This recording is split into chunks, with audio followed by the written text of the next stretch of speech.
ನಕಲಿ ಸಮಾಜವಾದಿ ಎಚ್.ಸಿ. ಮಹದೇವಪ್ಪ ವಿಶೇಷ ಕಾರ್ಯಕ್ರಮಕ್ಕೆ ಸ್ವಾಗತ. ನಾನು ನಿಮ್ಮ ಎಂಪಿ ಮುದಾಳಿ. ಬಂಧುಗಳೇ, ಕರ್ನಾಟಕ ರಾಜ್ಯದ ಸಮಾಜ ಕಲ್ಯಾಣ ಇಲಾಖೆ ಸಚಿವರಾಗಿರ್ತಕ್ಕಂಥ ಎಚ್.ಸಿ. ಮಹದೇವಪ್ಪ ಅವರು ನಕಲಿ ಸಮಾಜವಾದಿಯಾಗಿದ್ದಾರೆ. ಅವರು ಸಂವಿಧಾನ ವಿರೋಧಿಯಾಗಿದ್ದಾರೆ, ಮಾದಿಗರ ವಿರೋಧಿಯಾಗಿದ್ದಾರೆ ಎನ್ನುವಂತ ಮಾತನ್ನ ಕರ್ನಾಟಕ ಮಾದಿಗರ ಸಭಾದಲ್ಲಿ ಇವತ್ತು ಬಸವರಾಜ್ ಕೌತಾಳ್ ಮಾದಿಗ ನಾಯಕ ಆರೋಪ ಮಾಡಿದ್ದಾರೆ. ಹಾಗಾದರೆ ಒಳ ಮೀಸಲಾತಿ ಜಾರಿಗೆ ತರುವುದಕ್ಕೆ ಮಹದೇವಪ್ಪರೇ ಕಟು ನೆಪ ಹೇಳಿ ಸಿದ್ದರಾಮಯ್ಯಗೆ ಕಿವಿಯಲ್ಲಿ ಹೊರಡ್ತಾ ಇದ್ದಾರೆ. ಹಾಗಾಗಿ ಮಹದೇವಪ್ಪರ ಸಚಿವ ಸ್ಥಾನವನ್ನ ರಾಜೀನಾಮೆ ಪಡೆದು ಬೇರೊಬ್ಬರಿಗೆ ನೀಡಬೇಕೆನ್ನುವಂತ ಆಗ್ರಹ ಕೂಡ ಮಾಡಿದ್ದಾರೆ ಬಸವರಾಜ್ ಕೌತಾಳ್ ಅವರು.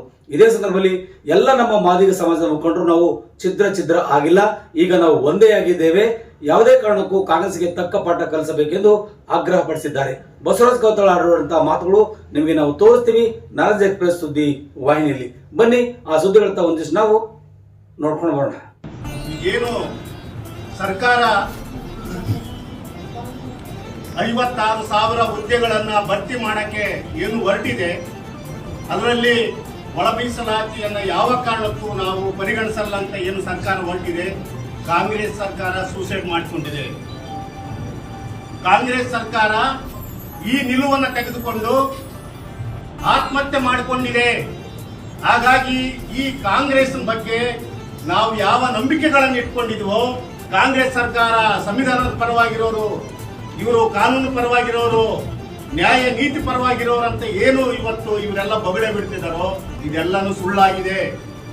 ಬಹಳ ಮುಖ್ಯವಾಗಿ ಸಿದ್ದರಾಮಯ್ಯ ನಮ್ಮ ಯಾರು ಎಚ್.ಸಿ. ಮಹದೇವಪ್ಪ ಅವರು ನಿನ್ನೆ ಮೈಸೂರಿನಲ್ಲಿ ಒಂದು ಏನು ಪತ್ರಿಕಾಗೋಷ್ಠಿ ಮಾಡೋದ್ರ ಮೂಲಕ ಮತ್ತೆ ಹಸಿ ಸುಳ್ಳನ್ನು ಹೇಳೋದಕ್ಕೆ ಬಂದಿದ್ದಾರೆ. ಹಸಿ ಸುಳ್ಳು ಏನು? ಅವರು ನಾವು ಕಾನೂನುಬದ್ಧವಾಗಿ ಮಾಡ್ತಾ ಇದ್ದೀವಿ, ಸಂವಿಧಾನಬದ್ಧವಾಗಿ ಮಾತಾಡ್ತೀವಿ ಅಂತ ದಿನನಿತ್ಯ ಸಂವಿಧಾನ ಕಾನೂನು ಅಂತ ಮಾತಾಡಿ ಆತ ಬರೇ ಹಸಿ ಸುಳ್ಳನ್ನು ಹೇಳೋದು ಬಿಟ್ರೆ ನಕಲಿ ಸಮಾಜವಾದಿ, ನಕಲಿ ಅಂಬೇಡ್ಕರ್ವಾದಿ, ನಕಲಿ ಸಮಾಜವಾದಿ, ನಕಲಿ ಅಂಬೇಡ್ಕರ್ವಾದಿ, ನಕಲಿ ಸಮಾಜವಾದಿ, ನಕಲಿ ಅಂಬೇಡ್ಕರ್ವಾದಿ, ನಕಲಿ ಇವತ್ತು ಸಂವಿಧಾನ ವಿರೋಧಿ ಮನುಷ್ಯ ಆತ, ನಕಲಿ ಇವತ್ತು ಸಂವಿಧಾನ ವಿರೋಧಿ ಮನುಷ್ಯ ಆತ, ನಕಲಿ ಇವತ್ತು ಸಂವಿಧಾನ ವಿರೋಧಿ ಮನುಷ್ಯ ಆತ. ಹಾಗಾಗಿ ಇವತ್ತು ಈ ಒಳ ಮೀಸಲಾತಿಯನ್ನ ಸಂಪೂರ್ಣವಾಗಿ ವಿಫಲ ಮಾಡೋದಕ್ಕೆ, ಅದನ್ನ ನಾಶ ಮಾಡೋದಕ್ಕೆ, ಅದನ್ನ ಜಾರಿಗೆ ಮಾಡದೇ ಇರೋದಕ್ಕೆ ಇವತ್ತು ನೇರವಾಗಿ ಮಹದೇವಪ್ಪ ಅವರೇ ಹೊಣೆಗಾರರಾಗಿದ್ದಾರ. ಹಾಗಾಗಿ ಮಹದೇವಪ್ಪ ಅವರು ಕೂಡಲೇ ರಾಜೀನಾಮೆ ಕೊಟ್ಟು ಬೇರೆ ಯಾರಾದರೂ ಈ ಇಲಾಖೆಯನ್ನು ನಿಭಾಯಿಸೋದು ಬಹಳ ಒಳ್ಳೆಯದು. ಮುಖ್ಯಮಂತ್ರಿಗಳು ಬೇರೆ ಬೇರೆ ನೆಪಗಳನ್ನ ಹೇಳಿ ಈ ರೀತಿಯಲ್ಲಿ ಇವತ್ತು ಒಳ ಮೀಸಲಾತಿ ವಿರೋಧಿ ನೀತಿಯನ್ನ ಇವತ್ತು ನೀವೇನು ಅನುಭವಿಸ್ತಿದ್ರಿ, ಅದು ಸಂವಿಧಾನದ ವಿರೋಧಿ, ಅದು ಕಾನೂನಿನ ವಿರೋಧಿ. ಹಾಗಾಗಿ ನಾವು ಇದನ್ನ ಯಾವ ಕಾರಣಕ್ಕೋಸ್ಕರ ಸಹಿಸಲ್ಲ. ಎಲ್ಲ ಹೋರಾಟಗಾರರು ಇವತ್ತು ಒಟ್ಟಿಗೆ ಬಂದಿದ್ದೀವಿ. ನಾವು ಬಿಡಿಬಿಡಿಯಾಗಿ ಹೋರಾಟ ಮಾಡುವಂತವ್ರು ಎಲ್ಲರೂ ಒಟ್ಟಿಗೆ ಬಂದು ಇವತ್ತು ಐಕ್ಯತೆಯಿಂದ ಒಂದು ಹೋರಾಟವನ್ನ ಕಟ್ಟುವಂತ ಕೆಲಸವನ್ನ ಮಾಡಿದ್ದೀವಿ. ಕಾಂಗ್ರೆಸ್ ಸರ್ಕಾರಕ್ಕೆ ಸರಿಯಾದ ಪಾಠವನ್ನು ಕಲಿಸುವಂತ ಕೆಲಸವನ್ನ ನಾವು ಮಾಡಬೇಕು. ರಾಜ್ಯದ ಎಲ್ಲ ಹಂತದ ಕಾರ್ಯಕರ್ತರು, ಇಡೀ ಮಾದಿಗ ಸಮುದಾಯಗಳು, ಅಲೆಮಾರಿ ಸಮುದಾಯಗಳು, ನ್ಯಾಯದ ಪರವಾಗಿರುವಂತವರು ಮತ್ತು ವಿಶೇಷವಾಗಿ ಸಾಮಾಜಿಕ ನ್ಯಾಯದ ಪರವಾಗಿರುವಂತ ಎಲ್ಲ ಹೋರಾಟಗಾರರು ಈ ಹೋರಾಟಕ್ಕೆ ಬೆಂಬಲಿಸಬೇಕಂತ ಈ ಮೂಲಕ ಅವರಲ್ಲಿ ಮನವಿ ಮಾಡಿಕೊಳ್ತೀನಿ. ಸರ್ಕಾರ ಕೂಡಲೇ ಬಹುಶಃ ಏನು ಮುಂದಿನ ಕ್ಯಾಬಿನೆಟ್ ಇದೆ, ಆ ಕ್ಯಾಬಿನೆಟ್ ಅಲ್ಲಿ ಮಾನ್ಯ ಮುಖ್ಯಮಂತ್ರಿಗಳು ತಮ್ಮ ನಿಲುವನ್ನ ಬದಲಾಯಿಸಿಕೊಳ್ಬೇಕು.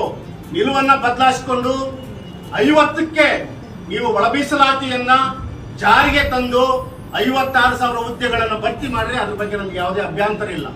ಇದು ನಮ್ಮ ಇವತ್ತಿನ ನಿಲುವು. ಹಾಗಾಗಿ ಇದಕ್ಕೆ ನಾವೆಲ್ಲ ಹೋರಾಟಗಾರರು ಬದ್ಧತೆಯಿಂದ ನಾವು ಈ ಹೋರಾಟವನ್ನು ಯಶಸ್ವಿ ಮಾಡೋಣ. ಈ ನ್ಯಾಯವನ್ನು ಪಡ್ಕೊಳ್ಳೋವರೆಗೂ ನಮ್ಮ ಹೋರಾಟ ಯಾವ ಕಾರಣಕ್ಕೋಸ್ಕರ ಹಿಂದೆ ತೆಕ್ಕೊಳ್ಳುವಂತ ಭ್ರಮೆನೇ ಇಲ್ಲ. ಹಾಗಾಗಿ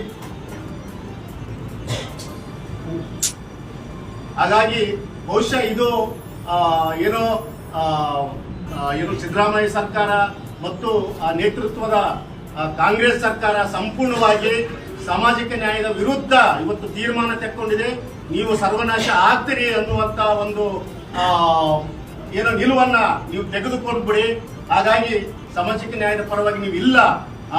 ಬಹುಶಃ ಆ ಕಾರಣದಿಂದ ನಾವು ಈ ಹೋರಾಟವನ್ನ, ಈ ನಿಲುವನ್ನ ತೆಕ್ಕೊಂಡಿದ್ದೀವಿ.